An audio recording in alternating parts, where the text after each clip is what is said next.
I opened my home to my homeless older sister, hoping to help her get back on her feet. But she repaid my kindness by setting her sights on my boyfriend, turning my life into a twisted game of manipulation and betrayal. 6 months ago, I welcomed my homeless older sister into my home, and shortly after she settled in, she began making advances towards my boyfriend. I was always insecure about my hip dips, so when she'd see me in leggings or something tight, she'd ask my boyfriend if he ever noticed my hip dips, and would also ask me if I wanted to work out with her to improve my figure for him.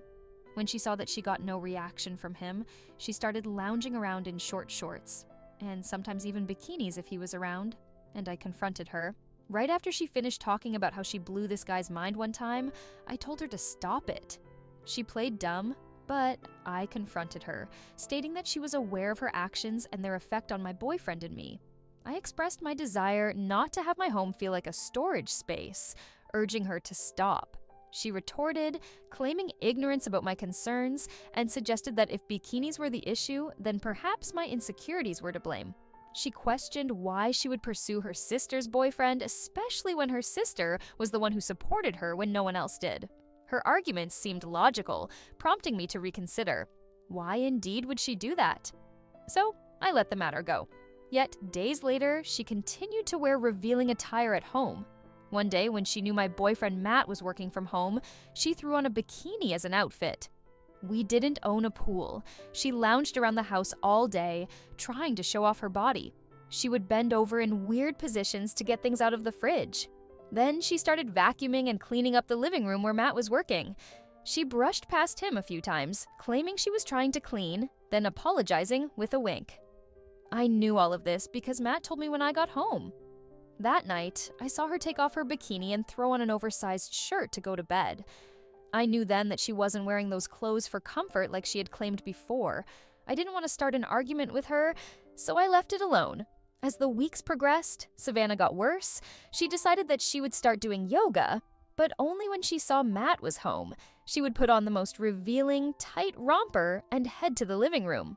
While Matt was watching TV, she would lay her mat next to the coffee table in his line of sight and begin doing downward dog away from him. When I got home, she would shower and come out of the bathroom to the laundry room in only a bathrobe, constantly claiming that she forgot to replace the toilet paper or something else that would normally be under the sink.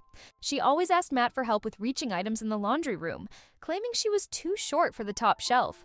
During a movie night with Matt in the living room, Savannah entered in a lavish silk robe, inquiring about our activity. We mentioned we were just watching a movie before bed. Savannah decided to join us and settled on the couch beside Matt. Despite more space near me, she declined my offer to sit there, preferring her spot. She cozied up to Matt, urging him to feel the softness of her pajamas, and when Matt shifted away, she moved even closer. His smile was tense, and I was seething. It was clear my sister had her sights set on Matt, but I resolved to address it with her privately the next day, wanting to savor the evening with Matt. The next day, I was rehearsing what I was going to say to her. I was driving home from work, and Matt called me. He told me that while I was at work, Savannah came out of the bathroom dripping wet and wearing a bikini and asked him to stop working to look at her. She asked him if he could tell that the Pilates were paying off. I drove faster home. My entire body felt hot with rage. When me and Savannah were teenagers, she would always flirt or seem interested in my boyfriends, even if she already had her own. She would often follow them on social media and text them asking to hang out without me. This made me uncomfortable, but it never really went past that, so I never counted it as cheating. I just saw it as weird behavior. One night, she said she was going out with a guy that she met on Instagram, and I asked her if it was the boyfriend that she brought home to mom and dad. She said it was a hotter guy that she was meeting up with, and that they were going to the movies together.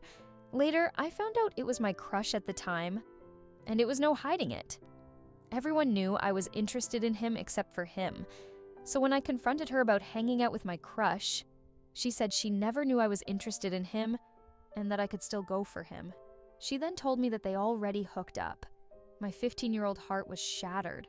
She was 17 at the time, and my crush was in my grade. Now that we are older, it feels like the same patterns were reoccurring in this relationship. I knew I could trust Matt, but my sister, on the other hand, I could not. I arrived home and stormed through the door. I called for Savannah, and she came to the living room with that same innocent look she always had. I demanded an explanation, but she acted like she didn't know what I was talking about. I told her that Matt told me about her coming out of the bathroom, practically unclothed, and trying to tempt him into looking at her. She said it was a misunderstanding and that she was just proud of her gains. I said that if that was the case, then she wouldn't be flirting with Matt constantly and wearing no clothes around him. She said that she never meant to come between them and kept apologizing. I told her she had to leave immediately. I was over it. I wanted her out of our house. I said she was always like this ever since we were younger. She started crying and begging to stay. She apologized for everything and said that she would do anything to stay. She said that she didn't have anywhere else to go. I began to feel bad about how I went off on her. I really was the only person left in her life. Both of our parents stopped talking to her after she turned 18, so she couldn't go back to their house. She said she would promise to do better and that this would never happen again. Her face looked sincere, but deep down I felt like she wasn't, but she had nowhere to go. I felt I was cornered.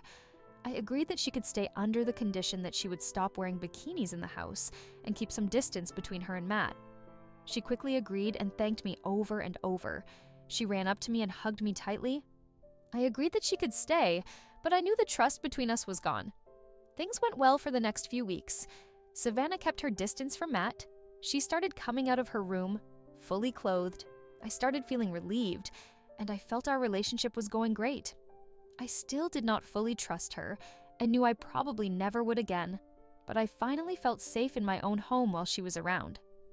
One day, I overheard her while passing by her bedroom door.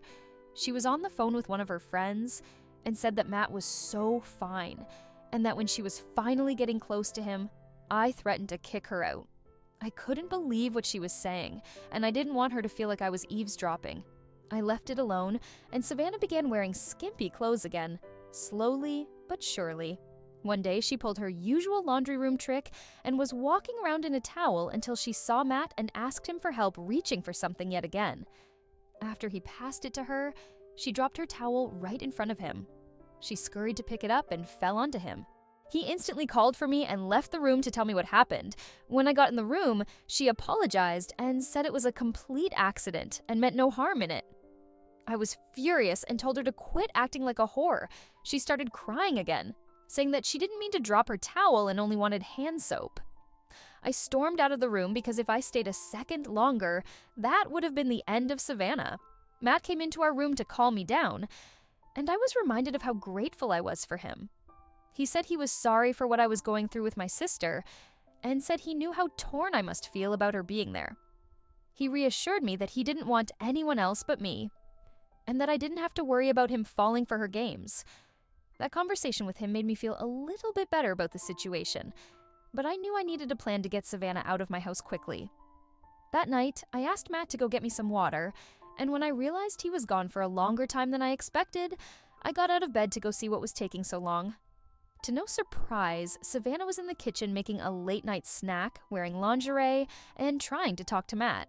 I could see on his face he was uncomfortable, and when I walked in, she tried to cover herself up and asked me if I wanted a PB and J. I told her no, and dragged Matt back to the bedroom. He said thanks for getting him out of that situation. He said he didn't want to be rude, but she just kept trying to keep up a conversation.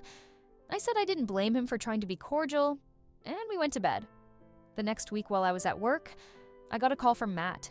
He said Savannah pulled the same stunt as before and dropped her towel again, except this time she bent down right in front of Matt to pick it up.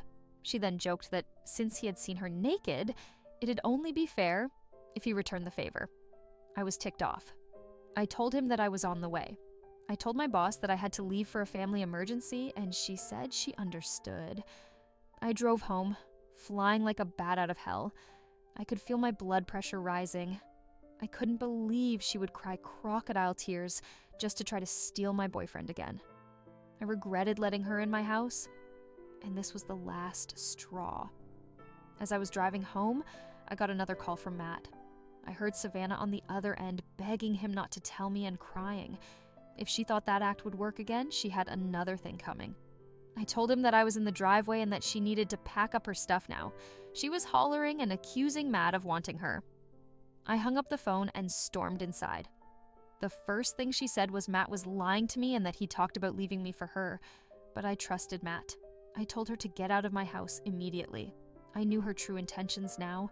She hadn't changed since we were teenagers. She again begged to stay and tried to guilt trip me again since she had nowhere to go. But that wasn't my problem anymore. Her being there was detrimental to my mental health and my relationship with Matt. I said she crossed the line for the last time. She sat on the floor crying, and I threatened to call the police if she didn't leave that instant. She got up and ran to what was her room, screaming and crying. She spent the next hour gathering her things. The next morning, she was out of our house, and I felt a relief that I hadn't felt for months.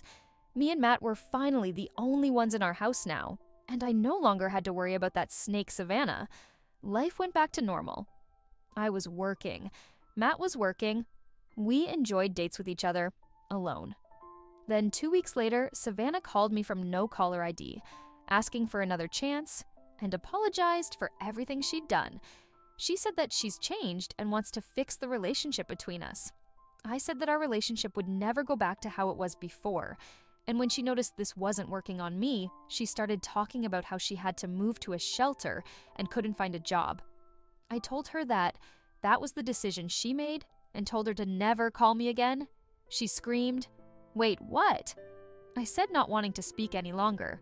Then she talked about how she hadn't eaten in days and said that I didn't understand her. She said I always had everything handed to me.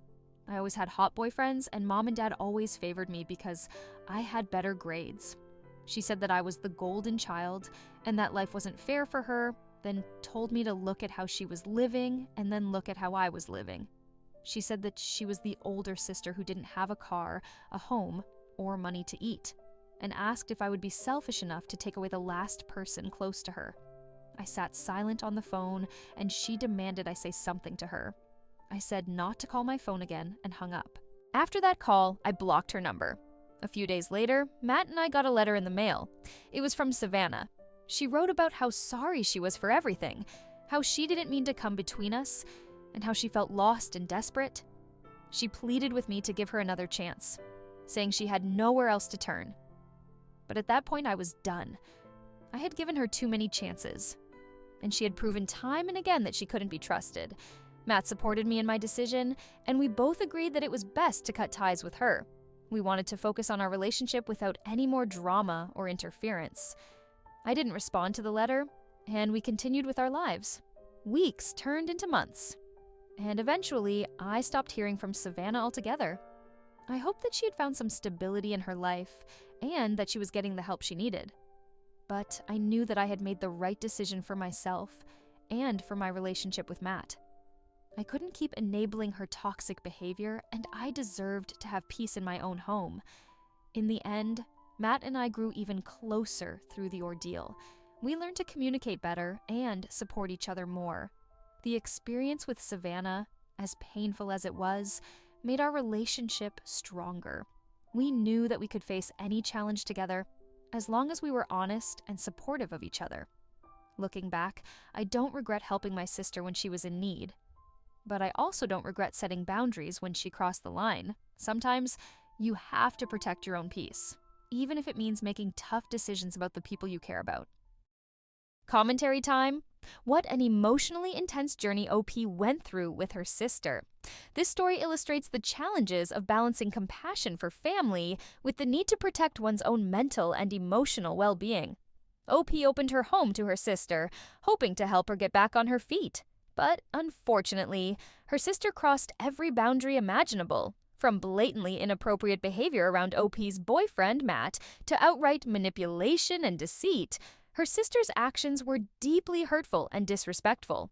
OP's situation was particularly tough because it's hard to cut ties with family, especially when you're the last person supporting them. The manipulative tactics her sister used to stay in OP's life, like guilt tripping and playing the victim, highlight how some people exploit family bonds for their own benefit. OP's decision to give her sister multiple chances before ultimately setting a firm boundary speaks to her patience and kindness. But sometimes enough is enough. It's inspiring to see how OP and Matt came together as a united front, prioritizing their relationship and mental health over the toxic influence of her sister. By cutting ties with her sister, OP took a courageous step to protect her peace, even though it wasn't easy. And it's great to see that this painful experience ultimately strengthened her relationship with Matt, proving they can face challenges together as a team. This story is a powerful reminder that setting boundaries with even the closest of family members is sometimes necessary for personal well-being. You can love and care about someone, but still know when it's time to step back for your own sake. Before we wrap up, if you found this story as emotional as I did, don't forget to hit the like button, share your thoughts in the comments below, and subscribe to the channel for more eye-opening stories like this one. Thanks for tuning in, and I'll see you in the next video.